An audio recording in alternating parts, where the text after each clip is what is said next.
Coming home for the summer always felt like slipping into an old hoodie, worn in all the right places, a little stretched out, but comforting as hell.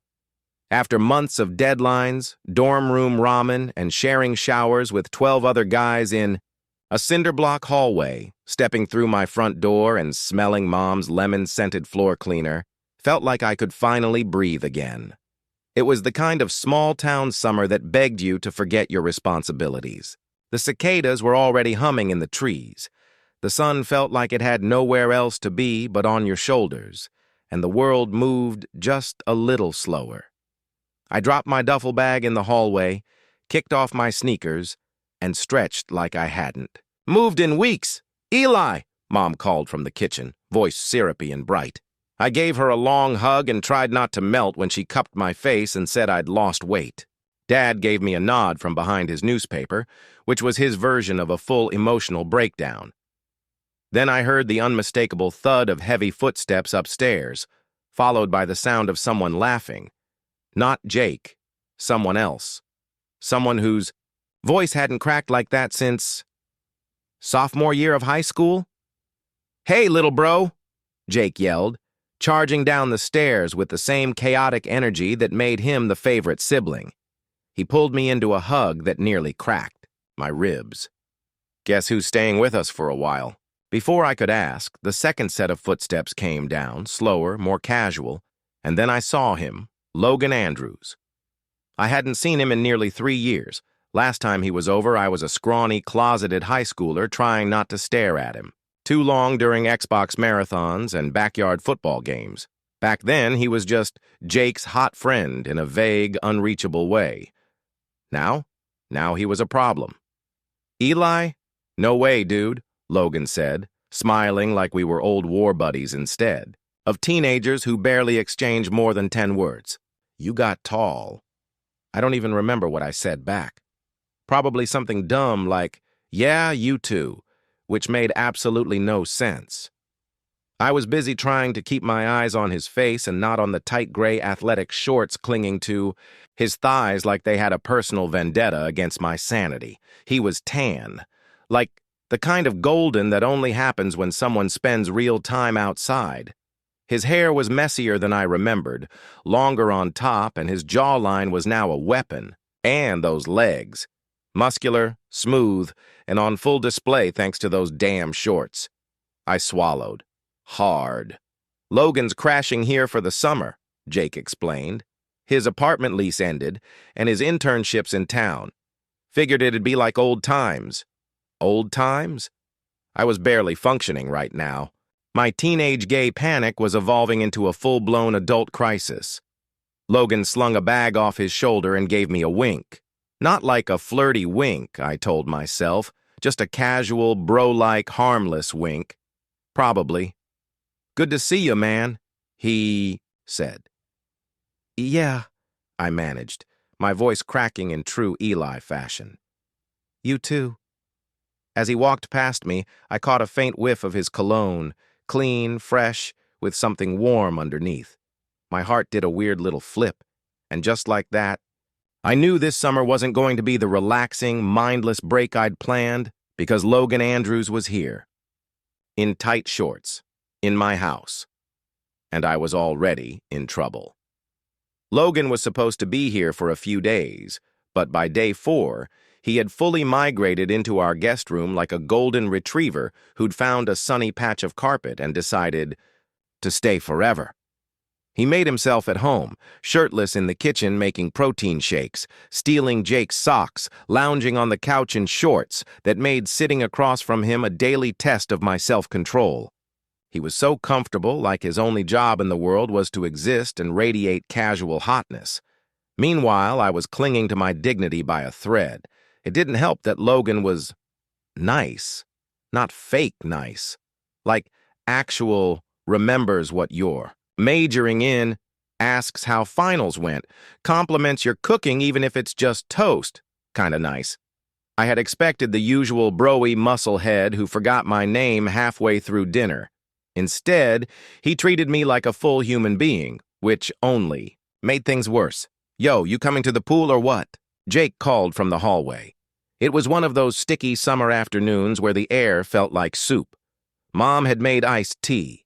Dad had disappeared into the garage. Jake wanted to hit the community pool. And of course, Logan was already in the car, wearing nothing but red swim trunks and sunglasses, probably. I almost said no. Almost, but my brain had completely lost voting rights in this situation. My legs got up before I did. The pool was packed, but somehow we scored a couple of chairs near the deep end. Logan immediately stripped off his tank top and dropped onto the lounge chair like a Calvin Klein ad. I tried not to stare. Tried. Failed. His abs were casually perfect, like he didn't even try to look like that. He stretched back, hands behind his head, eyes closed, and I swear I saw an elderly woman nearly trip over a pool noodle while gawking. Meanwhile, I sat there next to him. In my dorky navy trunks, clutching a towel like it was a shield against temptation, Jake jumped into the pool with a cannonball. Logan stood up, smirked at me, and said, "Last one in has to cook dinner." Then he sprinted and dove in, all smooth and graceful, barely a splash. I blinked, took a second too long processing the visual of water rolling down his back, and, got pushed in by Jake before I even moved. The water was cold, but Logan's grin was warmer than the sun. What followed was an hour of splash wars, floating lazily on pool noodles, and Logan trying to teach me how to hold my breath underwater like some sort of playful dolphin. Every time he laughed, my chest fluttered. Every time he touched my arm to pull me under or spun me around in the water, my brain turned into white noise. At one point, he said, "You've got a really good smile, you know that?" Just like that. So casual. I tried to laugh it off. "Oh, yeah? You say that to everyone you dunk underwater?" He shrugged. "Only the ones I like." I know he meant it platonically. I know he was just being friendly. But tell that to my rapidly spiraling brain. That night, after a long shower and a very awkward dinner where I burned the pasta, Jake declared it crunchy chic. I lay in bed staring at the ceiling fan. Why was this happening again? Was it just a leftover high school crush reignited because of proximity and hormones? Or was it more than that? I dated other guys in college, nice guys, funny guys. But none of them made me feel like this. Off balance, giddy, a little stupid, and kind of hopeful. Maybe it was just Logan's energy. He had this calm confidence that made you want to orbit around him. Or maybe it was the way he actually listened when I talked. Or how he looked in the water with droplets clinging to his lashes and that boyish grin. I rolled over and buried my face in the pillow. "This is fine," I muttered. Totally fine. Except it wasn't. Not really. Because I was crushing hard on my brother's best friend, and I had no idea what to do about it. Jake had started picking up evening shifts at the gym, which meant Logan and I were alone more and more. Not that I was complaining. Well, I was internally, constantly, because having Logan all to myself was both a blessing and a slow, drawn-out, emotional torture session. It started with small things. A late-night game of Mario Kart turned into 2 hours of trash talk and laughing so hard I choked on root beer. Then it was sitting on the porch in tank tops and gym shorts, drinking Gatorade and watching the sun melt into the trees. Then it was sharing playlists, inside jokes, snacks. Then it was Logan casually flopping onto the couch next to me, legs spread wide, his thigh brushing mine like it was nothing. But it wasn't nothing. At least not to me. One night we were out on the porch again. Jake was working late. The air was still humid, and fireflies blinked lazily in the dark. Logan leaned back in one of the old creaky patio chairs, a bottle of iced tea sweating in his hand. "I forgot how chill it is here," he said, his voice low and warm. "City's cool, but sometimes you just need trees and quiet." "Yeah," I said, staring too hard at the curve of his jawline in the dim porch light. "It's nice." He turned to me suddenly, smirking. "You've really grown up, you know," I blinked. "What, like taller?" "Well, yeah," he chuckled. "But more than that, you're different, confident, funny. You've got this Cool energy now. Cool energy. I almost laughed out loud. Was that flirting? Or just Logan being Logan, chill and charismatic and friendly with everyone? Before I could figure it out, he reached over and nudged my arm, his fingers brushing my bicep. "Don't get all weird on me now," he teased. "Take the compliment." I felt it like a spark, his fingers lingering for just a second too long. My skin buzzed where he touched me. I tried to laugh, but it came out half-swallowed. "Thanks," I muttered, staring straight ahead because looking at him felt like stepping too close to a fire. Another night, it was just the two of us in the living room playing some random co-op zombie game. Our knees kept knocking together on the couch, and at one point when I reached for the controller, my hand brushed against his thigh. He didn't flinch, he just smiled. "Careful. Touch me like that and I might start charging you rent." I choked on my spit. What? "Kidding," he laughed, nudging me with his elbow. But his eyes lingered on me just a moment longer than necessary. I didn't sleep that night. I just lay in bed, staring at the ceiling, brain full of every single second I'd spent with him. Was he flirting? Was I imagining it? Was I wanting it so badly I was twisting every glance, every touch, into something it wasn't? And even if he was flirting, what then? This was Jake's best friend. Practically family, off limits. Like, top tier, do not. Touch level off limits. Crossing that line didn't just risk embarrassment. It risked everything. Jake's trust, Logan's friendship, my sanity, and yet the idea of backing off, of cooling things down, made my chest ache. There was something happening between us. I wasn't making it up, right? Another evening, he sat next to me, and while laughing at some stupid video I showed him, he placed his hand on my thigh, just for a second, just enough pressure to send heat pulsing through my body. It was probably innocent. Probably nothing. But to me, it felt like everything. That night, after he went upstairs, I stayed in the living room with the lights off, phone in my lap, staring into the dark. "This is dangerous," I whispered to no one. Then I thought, but what if it's real? And worse, what if it's not? I was halfway in love with a guy who might not even be into me. And the terrifying part? I didn't want to stop. It was one of those soft, quiet summer nights where the whole world seemed to exhale. The sky was velvet black, stars scattered like freckles, and the hum of crickets filled every pause in conversation. Jake was out of town for a weekend lifting competition, which meant Logan and I had the house to ourselves. We didn't make a big deal of it, just ordered pizza, picked a movie, and collapsed on the couch like we hadn't already spent the last 2 weeks low-key orbiting around each other. I picked something dumb and funny. Logan vetoed it and put on an indie drama with too many lingering silences and a sad piano score.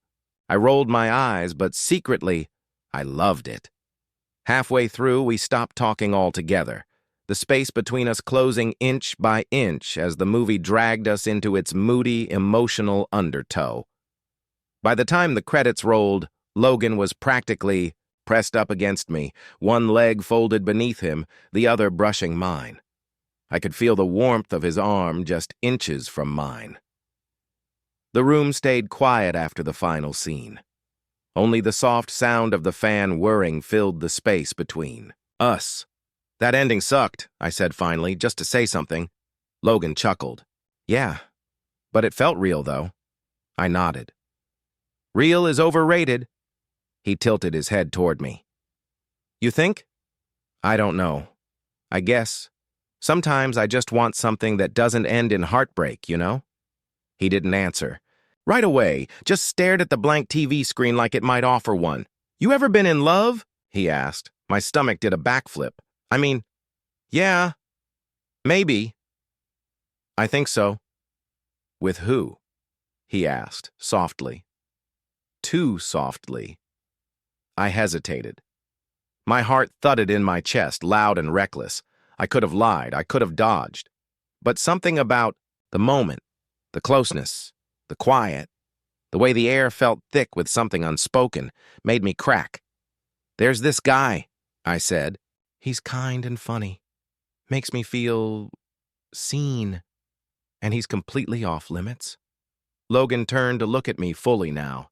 His eyes searched mine, and I swear I stopped breathing. "Someone like me?" he asked.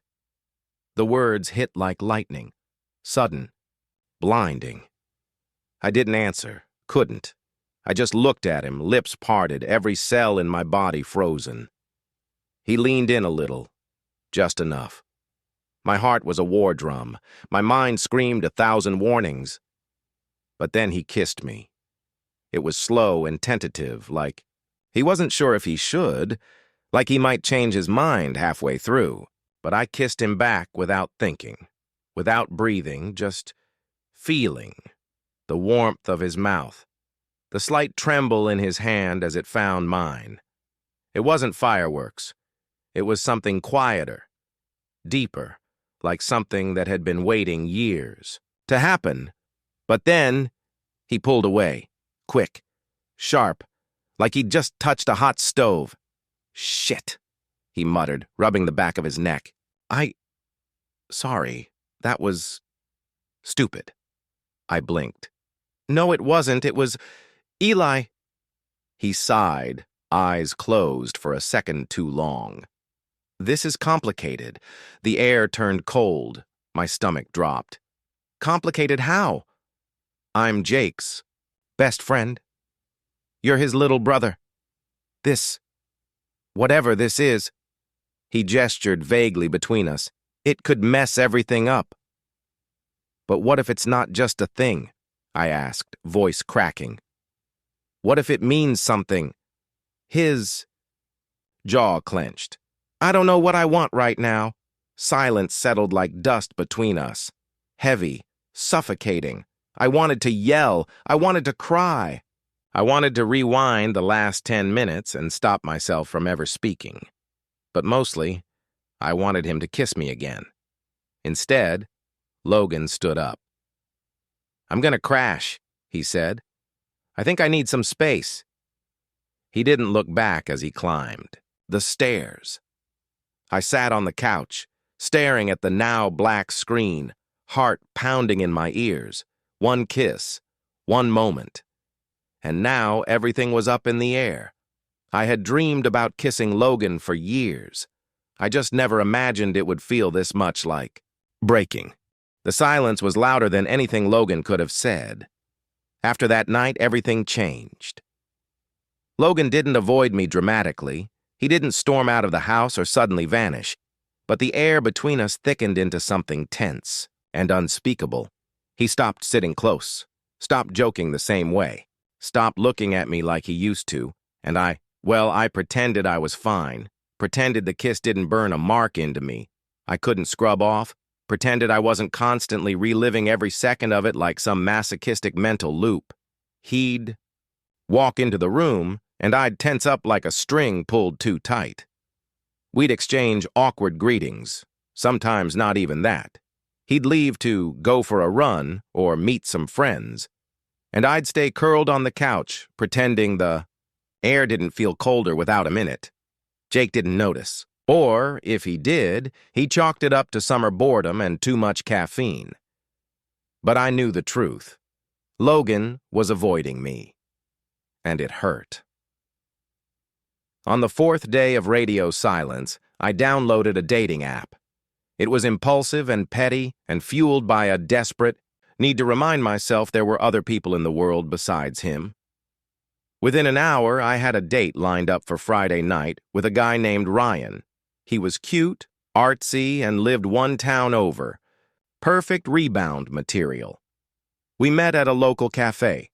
He had dimples and talked about film and made me laugh in a way that felt genuine. I smiled when I was supposed to, leaned forward when he told a story. I even let him hold my hand across the table. But inside, I felt like I was acting in a play I didn't audition for. I didn't want this guy. I didn't want his cute banter or flirty compliments. I didn't want his fingers brushing mine, or the way he leaned in like he might kiss me when we walked to my car. All I could think about was Logan. His stupid smirk, his thoughtful questions, the weight of his eyes when he said, "Someone like me?" I went home early, told Ryan I wasn't feeling great. He seemed disappointed, but he didn't push. When I got back, the house was quiet. Jake was still gone, and Logan's door was closed. I sat on my bed, scrolling through my phone, resisting the urge to text him. What would I even say? "Hey, just checking in. Still thinking about the kiss you regret?" Cool. Same. I sighed and buried my face in my pillow. Later, that night I got up to grab water. I passed by Logan's room and heard his voice, low and tense. I paused, feet on the edge of the hallway carpet, guilt already tingling in my chest. "I know, okay?" he said. "I know." Silence. Then, "No, Jake has no idea. No one does. Except..." A pause. A breath. "Except Eli." My chest seized. "I didn't mean for it to happen," he said, voice tight. "It just happened. And now I don't know what the hell I'm doing. He probably hates me." I stepped back like I'd been slapped. He hadn't told Jake. He hadn't told anyone. He was still in the closet, and I was the one person who knew. Suddenly, everything made sense. The hesitation, the retreat, the fear in his eyes after the kiss. It wasn't that he didn't feel anything. It was that he didn't know if he was allowed to. I stood there a moment longer, heart in pieces, then turned and slipped back into my room, quietly shutting the door behind me. I lay in the dark, staring at the ceiling. I didn't hate him. God, I wanted to. It would have been easier. But I didn't, because even though he broke my heart, I finally understood why he did. It was just after midnight when I heard the soft knock on my bedroom door. I was still awake. Of course I was. I'd been staring at my ceiling for the past hour, heart heavy and restless, playing every moment with Logan like it was on a scratched DVD stuck on repeat. I almost didn't answer. Part of me was scared it wasn't him. The other part was terrified it was. "Eli?" Logan's voice came through, soft, uncertain. My chest clenched. I sat up. "Yeah?" The door creaked open, and there he was. Hair tousled, hoodie thrown over his t-shirt, eyes tired and earnest in the dim light spilling from the hallway. "Can I come in?" I nodded. He stepped in and closed the door behind him, leaning against it like it was the only thing keeping him standing. "I'm sorry," he said, eyes locked on mine. I swallowed hard. "For what?" "For everything," he said. "For avoiding you. For kissing you. For not kissing you again. For being a coward." My heart thudded. I tried to keep my voice steady. "You don't have to..." "No," he cut in, stepping closer. "I do. I messed up. I acted like it didn't mean anything because I was scared. I still am. But the truth is..." He let out a shaky breath. "It did mean something. A lot, actually." I stayed quiet, waiting, barely breathing. "I've never told anyone," he said. "Not even Jake. Hell, especially not Jake. I didn't even let myself say it out loud until recently. That I like guys. That I'm..." He hesitated. "Bye." My heart twisted. "Logan." "I didn't plan any of this," he went on, voice low. "When I came here, I just thought it'd be a chill summer with my best friend. And then you, God, you started showing up in ways I wasn't ready for. And suddenly all these things I'd buried came to the surface. And then we kissed. And He ran a hand through his hair. "I panicked." There was a long pause. My room was so quiet you could hear the fan ticking. "I get it," I said finally, my voice barely above a whisper. "You're scared." He looked up at me, eyes glassy. "I didn't want to lose Jake, or you."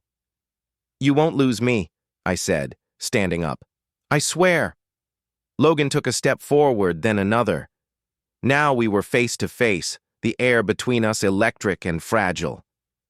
I don't know how to do this, he admitted. I don't know how to be this. But when I'm near you, it feels right. Like I can finally stop pretending.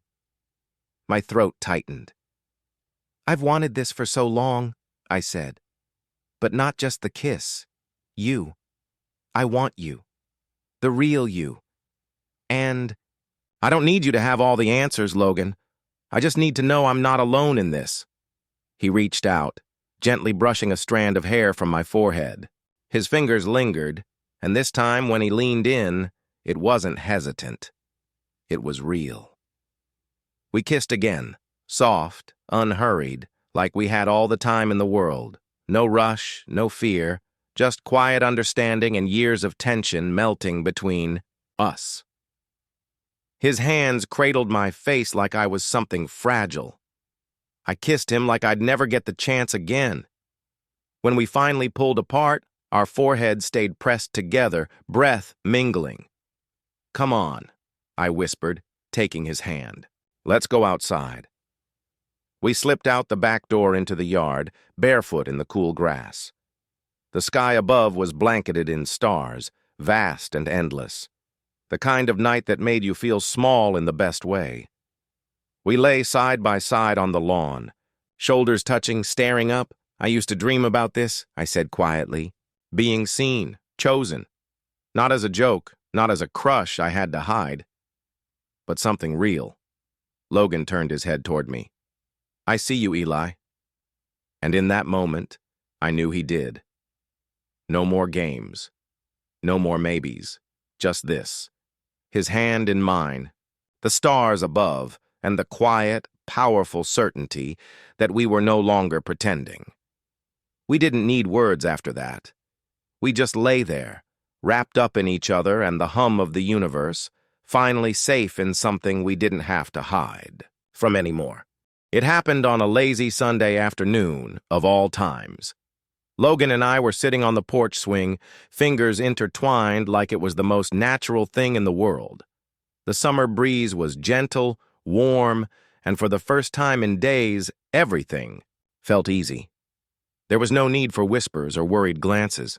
We were just us. He said something dumb. I laughed, leaned into him, and he kissed my temple. That's when the screen door creaked. We both turned. Jake stood there, sunglasses pushed up onto his head, gym bag slung over his shoulder, his brow furrowed. He looked between us, then at our hands, then back at me. The silence was instant and thick. "Oh," Jake said flatly. "Okay." My stomach dropped. Logan stiffened. "Jake," I started, heart already pounding. "You two are—" He gestured vaguely, then gave a half laugh, half scoff. "Wow, that's okay.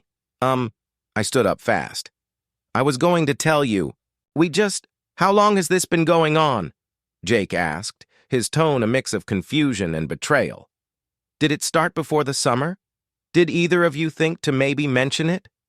Logan rose beside me, eyes serious.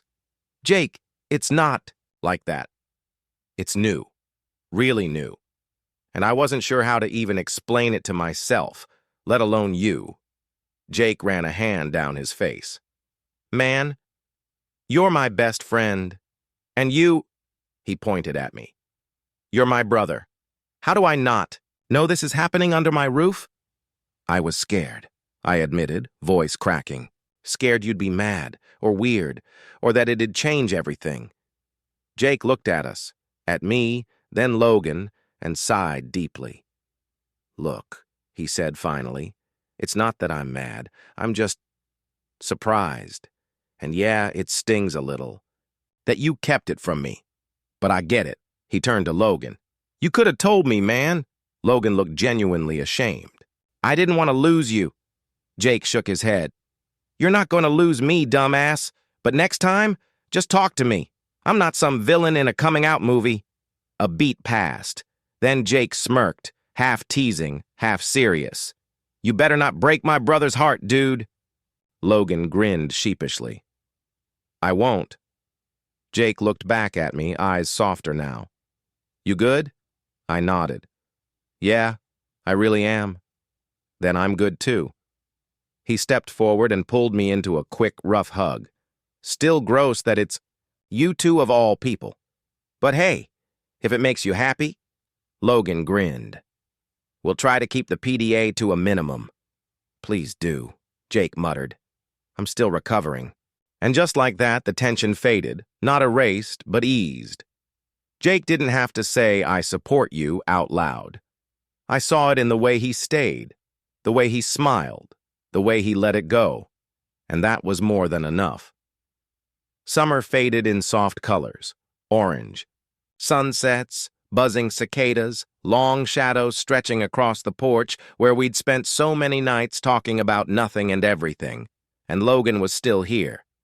Not as Jake's best friend crashing for the summer, but as mine. We didn't make some big announcement. There was no official coming-out party, no sweeping declarations on social media. It was just quiet things, shared smiles over breakfast, his hand resting on my knee when no one was looking. Late-night drives with music low and our fingers intertwined on the console. We were us. Softly. Slowly. Like learning how to breathe again. Jake didn't make a big deal of it either. After the initial shock wore off, he went back to being Jake, cracking jokes, shoving Logan around like a brother, occasionally muttering gross under his breath when we got too cuddly on the couch. But he accepted it, accepted us, and that meant more than I could ever say. One night, Logan asked, "Want to go out? Like, on an actual date?" I blinked at him. "Like, in public?" He smiled, nervous but excited. "Yeah, I think I'm ready." So, we did. We went to this quiet little boardwalk a few towns over. Somewhere we wouldn't run into anyone we knew, but also somewhere that didn't feel like hiding.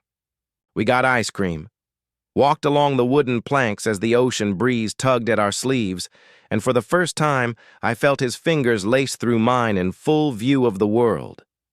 It was a small thing, really, but to me it felt huge. No glances, over our shoulders. No ducking into shadows. Just him beside me, laughing, glowing, real. I stole a glance at him as the light from a carousel spun gold across his face. He caught me looking and grinned. "What?"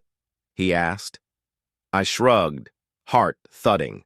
Just thinking how weird it is that all this started because you showed up wearing the tightest shorts in human history.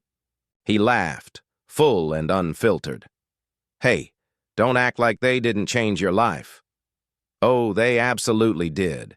He bumped his shoulder against mine. "So I should keep wearing them?" I smirked.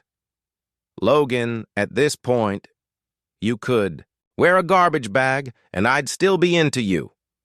"That's dangerously sweet," he teased. But noted. We kept walking, our steps in sync, the world slowly melting into a warm blur around us. I thought about how everything had changed.